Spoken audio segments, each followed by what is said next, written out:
नमस्कार साथियों, मैं हूं जितेश कुमार। आज हम सभी लोग इस बात पर चर्चा करेंगे कि जो रूस के द्वारा एक मास्टर स्ट्रोक चलते हुए अफगानिस्तान तालिबान सरकार को मान्यता देती है।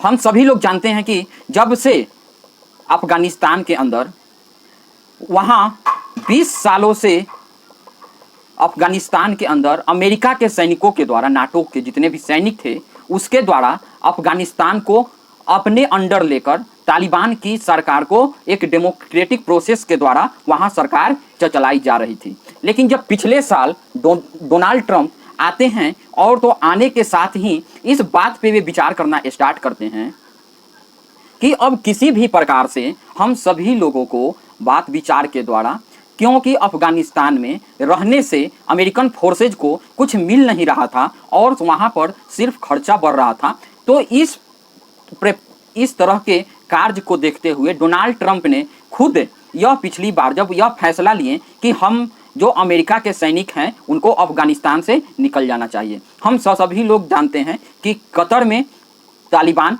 और अमेरिकी सैनिकों के बीच में एक समझौता हुआ। उस समझौते के अनुसार ये बात बताई जाती है कि जितने भी डिफेंस इक्विपमेंट हथियार थे तालिबान अफगानिस्तान की धरती पे, वे हथियार बिल्कुल भी अब अमेरिका नहीं जाएंगे। हम सभी लोग जानते हैं कि लगभग $20 बिलियन का हथियार अफगानिस्तान के अंदर था। करार में यह क्योंकि डील हुआ, क्योंकि शांति से यहाँ से अमेरिकन फोर्सेज को निकलने दिया जाएगा, तो ये सारी चीज़ें को लेकर अमेरिकन फोर्सेज ने हामी भरते हुए इस चीज़ को वहाँ से निकलने का फैसला करते हैं। जैसे ही 2021 में निकलते हैं वहाँ से फोर्सेज, दूसरी साइड से जो तालिबान अफगानिस्तान थे उन्होंने अफगानिस्तान के ऊपर पुनः कब्जा कर लेते हैं। कब्जा कर लेने के बाद अब लगभग 4 साल का समय बीत चुका है। लेकिन इस 4 साल के समय बीत जाने पर भी, वहाँ तालिबान सरकार होने पर भी अभी तक किसी भी देश ने उसे एक देश के जो सरकार होते हैं सरकार के रूप में मान्यता नहीं दी थी। जबकि इस चीज़ को लेकर बार बार अफगानिस्तान किसी न किसी देश में, किसी न किसी देश के राजदूत से हमेशा भेंट और मुलाकात करते रहते थे। हम सभी लोग जानते हैं कि कुछ दिन पहले न्यूज में आया भी था कि जो अफगानिस्तान तालिबान की जो सरकार है उसमें से जो उन लोगों के जो मंत्री हैं वे रूस के अंदर गए थे और उनको पुतिन से मुलाकात हुआ था। लेकिन उस टाइम किसी भी प्रकार की इस प्रकार की कोई चर्चाएं नहीं निकल के आई थी कि आखिर क्यों गए थे।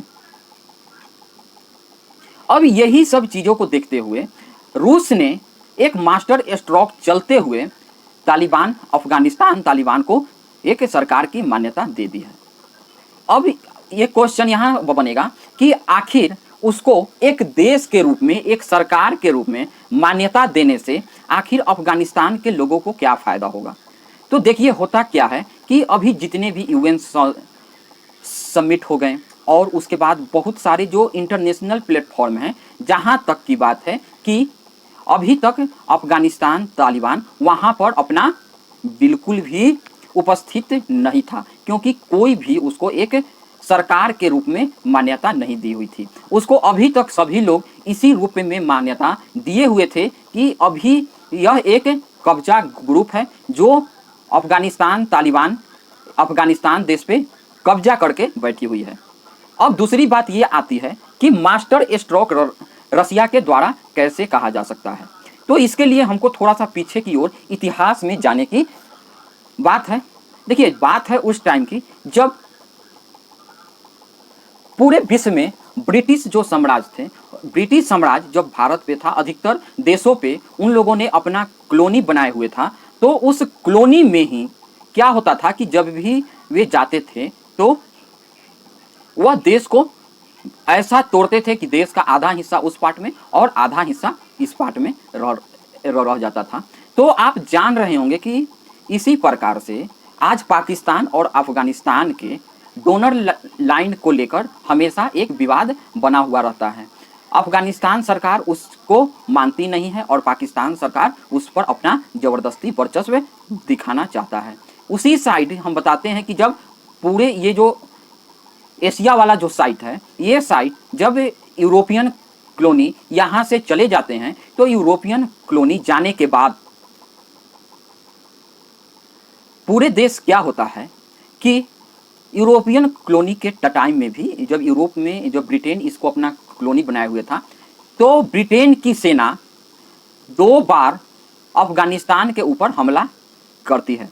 अफगानिस्तान के ऊपर हमला करती है। उससे पहले जब भारत के राजा हुआ करते थे मौर्य वंश में, उस टाइम हमला करके अफगानिस्तान को अपने अंदर, भारत के अंदर मिला लिया गया था। इसी टाइम हम कहते हैं कि जब अखंड भारत था तो उस टाइम पूरा मिडिल ईस्ट तक हम भारत एक थे, क्योंकि उस पर मगध साम्राज्य के मौर्य वंशज हमला करके उसके अंडर ले लिए। उसके बाद भारत में और बहुत सारे जो सिख गुरु थे उन्होंने भी अफगानिस्तान के ऊपर हमला करके उसको एक अपना कॉलोनी स्टेट बना के या उसको अपने देश के अंदर मिलाकर रखते थे।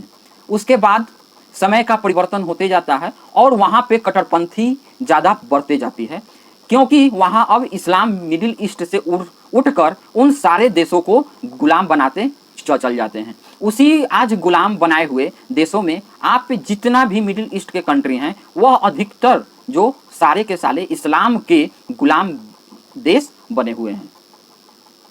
तो इस्लाम वहाँ आती है और अफगानिस्तान के लोग जो पहले शुरू में सनातन धर्म को मानते थे, उसके बाद वहाँ पर बौद्ध धर्म का विकास हुआ और बौद्ध धर्म के बाद वहाँ पे जब इस्लाम ने फिर कब्जा करने लगा तो वहाँ पे अब क्या होता है कि इस्लाम पूरी तरीक़ा से फैल जाता है।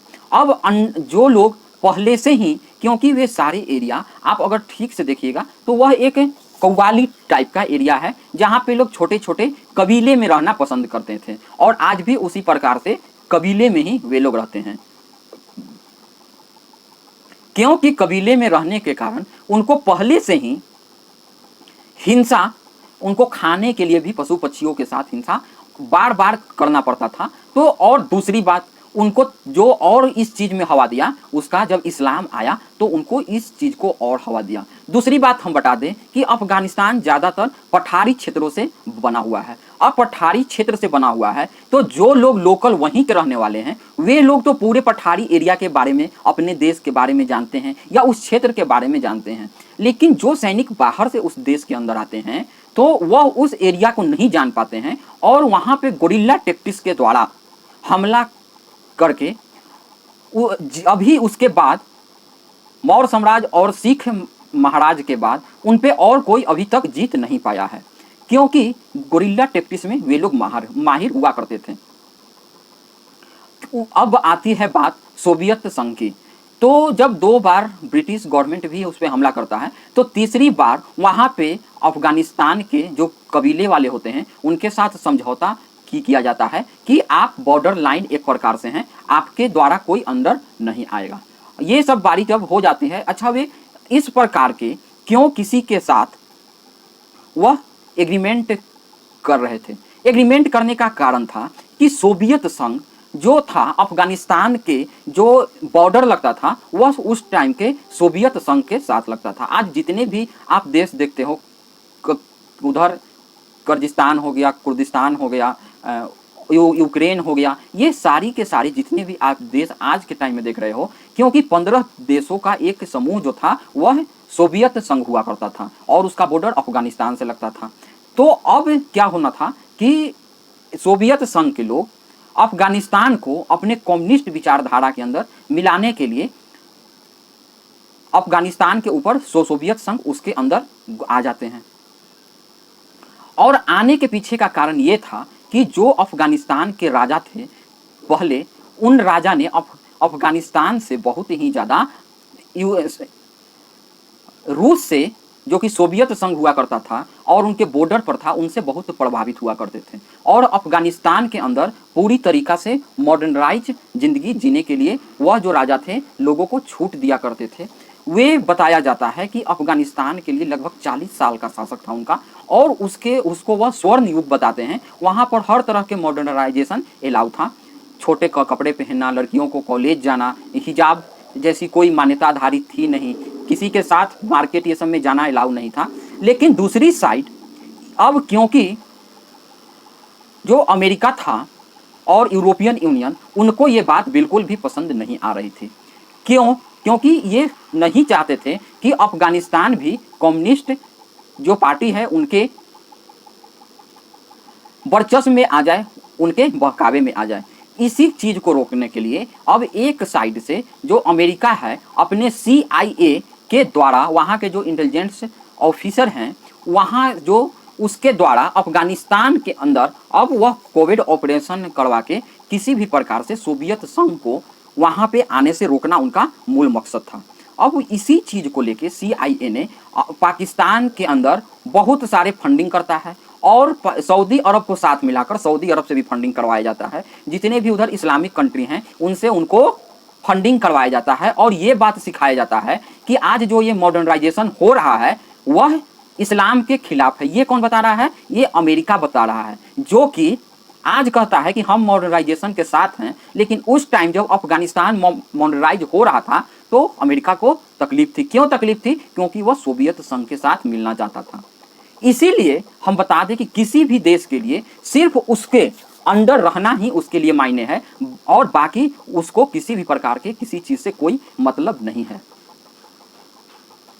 ये सारी बातें जब मॉडर्नाइजेशन हो रहा था तो वहाँ के जो छात्र हैं उन छात्रों को भड़काना स्टार्ट कर दिया जाता है कि जो ये शाह हैं, जो वहाँ के जो राजा थे उनके खिलाफ। जैसे कि आप देख रहे होंगे कि हाल ही के दिनों में, जैसे आज के समय जो बांग्लादेश के अंदर डेमोक्रेटिक प्रक्रिया से एक चल रहे शेख हसीना सरकार को अमेरिका के द्वारा पूरी तरीका से वहाँ पर सरकार को स्टूडेंट के प्रोटेस्ट के द्वारा सरकार को गिरा दी जाती है और शेख हसीना को वहाँ से भागना पड़ता है।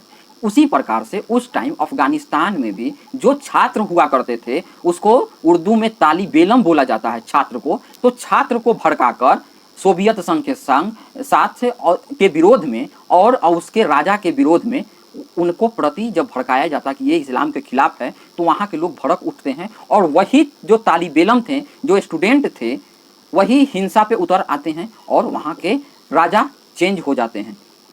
राजा जब चेंज हो जाते हैं तो इसी से गुस्साए सोवियत संघ यूरोप के अंदर, अफगानिस्तान के अंदर पूरे फोर्सेस के साथ इंटर कर जाती है और इंटर करने के साथ ही अफगानिस्तान के अंदर हमला कर देते हैं। हमला तो हो जाता है लेकिन लड़ाई बहुत दिनों तक चलती रहती है, क्योंकि इसका कारण मैंने पहले ही बताया, पठारी क्षेत्र वाला। दूसरा बात, जो जितने भी स्टूडेंट थे उनको पाकिस्तान के अंदर ले जाकर CIA की फंडिंग, सऊदी अरब की फंडिंग के बदौलत उनको ट्रेनिंग दिया जाता और सोवियत संघ के साथ लड़ने के लिए भेजा जाता। इसमें बहुत सारी अफगानिस्तान के लोगों को और सोवियत संघ के सैनिकों का भी मृत्यु हो जाता है। लेकिन इसी के साथ साथ सोवियत संघ भी दो भागों में, सोवियत संघ भी टूट जाता है, जिससे 15 देश निकल जाते हैं। लेकिन उसके बाद क्या होता है कि अब क्योंकि उन्होंने हथियार चलाना सीख लिए थे तो अब वह दुश्मन को खोजना स्टार्ट करते हैं। अब इसी क्रम में क्योंकि अमेरिका ने उनको पाल पोस कर बड़ा किया, ट्रेनिंग दिया, आतंकवादी बनाया, इन्हीं लोगों ने मिलके अब अमेरिका के अंदर ही प्लेन से उसके जो बिल्डिंग है उसको गिरा देते हैं। अब जब अमेरिका के अंदर गिरा देते हैं तो अब अमेरिकन को गुस्सा आता है कि जिसको हमने पाल पोस कर बड़ा किया, जिसको हमने आतंकवादी बनाया, हमने इतना पैसा दिया, वह आज हम ही पे ट्रेड जो था उसी पे हमला कर दिया और हमारे ही देश के प्लेन से। तो वह फिर से अफगानी, और एक साइड से ओसामा बिन लादेन को भी उसी टाइम सोवियत संघ के युद्ध के टाइम ही अफगानिस्तान में इस्लामिक स्कॉलर बनाकर भेजा जाता है। तो अब ओसामा बिन लादेन अमेरिका के अंदर ही हमला कर देता है। उसी को खोजते हुए लगभग 20 साल अमेरिका अफगानिस्तान के अंदर रहता है, लेकिन फिर भी वह नहीं बचा पाते हैं अफगानिस्तान को और उनको यहाँ से भागना पड़ता है। अब अमेरिका भी यहाँ से हार के गया, सोवियत संघ तो टूट ही गया। अब इसी चाल को समझते हुए, क्योंकि यूक्रेन में अमेरिका और यूरोपियन यूनियन रूस को बहुत दिनों से तंग किए हुए हैं और हाल में ही अमेरिका यहाँ से एक प्रकार से हार के भागा है अफगानिस्तान से, तो अब कहीं ना कहीं ये जो बात है, ये चाल चलते हुए पुतिन ने बिल्कुल डोनाल्ड ट्रंप को मात दे दी है कि देखो जिसको तुमको हराया हम उसको देश को मान्यता दे रहे हैं। तो अब नया जो देश के नाम से, उसका नाम अफगानिस्तान का नया नाम पड़ा है इस्लामिक इमारात ऑफ अफगानिस्तान। इसी के साथ रूस ने पहला देश बना जो इस्लामिक अमीरात ऑफ अफगानिस्तान को देश की मान्यता दे दी। वो उसके बाद नए राजदूत भी तालिबान सरकार के वहाँ पे भेज दिया गया है। गुल हसन उनका नाम है, जो हसन है। अब वहाँ के जो मास्को में जो पहले अफगान का एम्बेसी हुआ करता था, अब उस एम्बेसी पे इस्लामिक अमीरात ऑफ अफगानिस्तान या तालिबान, अफगानिस्तान तालिबान का झंडा फहरा दिया गया है। इसके बारे में आप क्या सोचते हैं, आप जरूर बताइए। आप हमारे साथ जुड़े इसके लिए बहुत बहुत धन्यवाद। जय हिंद, जय भारत। हमारे चैनल को ज़्यादा से ज़्यादा लाइक कीजिए, सब्सक्राइब कीजिए और